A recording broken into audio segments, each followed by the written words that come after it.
তো বোনরা স্বামীর সংসারে অশান্তিতে আছেন, দুঃখ কষ্টে আছেন এবং মনে অনেক ব্যথা আপনার আছে, আপনাকে বলছি বোন আমার, ভালো করে মনোযোগ দিয়ে শুনে রাখুন।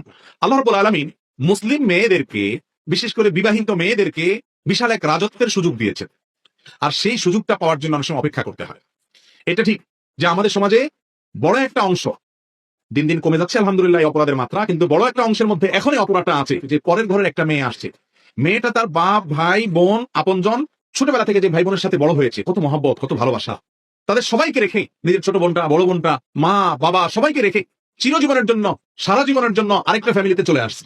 কত বড় ত্যাগ করেছে এই ফ্যামিলি। প্রত্যেকটা মানুষের উচিত হলো তাকে প্রতিটা মুহূর্তে রেসপেক্ট করা, সম্মান করা, মায়া করা, মহব্বত করা, তার জন্য কষ্ট না হয় সেদিকটা খেয়াল করা। সেটা না করে বরং শাশুড়িও খোঁচা দেয়, ননদেও খোঁচা দেয়, শ্বশুরও হয়তো খোঁচা দেয়, স্বামী অনেক সময় অমানুষের মতো খোঁচা দেয়, খোঁটা দেয় এবং নানাভাবে কষ্ট দেয়, কথা দিয়ে কাজ দিয়ে।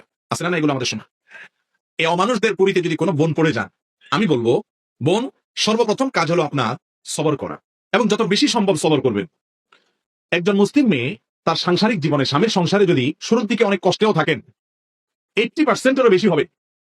এই ধরনের মেয়েরা যদি সবর করতে পারেন, ধৈর্য ধারণ করতে পারেন, একসময় তার এই দুঃখ তো আর থাকেই না, বরং আল্লাহ রাব্বুল আলামিন তাকে এমন সুখ দেন, এমন প্রশান্তি দেন যে আগের সমস্ত দুঃখ সে ভুলে যায়। কিভাবে আমি একটু বুঝাই। বেশিরভাগ ফ্যামিলিতে ধরেন স্বামীটা অমানুষ, সে শ্বশুর বাড়ি থেকে কি দিল না দিলে এগুলো নিয়ে আপনাকে কষ্ট দেয়।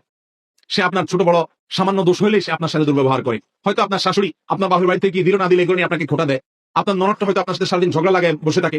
শাশুড়ি তার মেয়ের পক্ষে যায়, আপনার পক্ষে থাকে না। আপনার স্বামীকে বরং উল্টাপাল্টা বুঝায়, অনেকভাবে অত্যাচার করে। আপনি যদি সবর করেন, আল্লাহ তাআলা আপনার ঘরে যদি সন্তান দেয়, এই সন্তানগুলো যদি আস্তে আস্তে বড় হয়, এই সন্তানগুলো বড় হওয়ার পরে এরা কার পক্ষে যাবে, বাপের পক্ষে না মায়ের পক্ষে?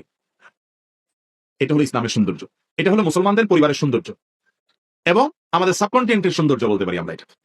এই ছেলে মেয়েগুলো যখন বড় হবে তারা কিন্তু সব মায়ের পক্ষে থাকে। এই ছেলে মেয়ে বড় হওয়ার পর আপনার স্বামী যে আপনার সাথে সারাদিন বেয়াদবি করেছে, কষ্ট দিয়েছে, জুলুম করেছে, ছেলে মেয়েরা 3-4টা 4-5টা ছেলে মেয়ে যখন হয়ে যাবে, এরা যখন বড়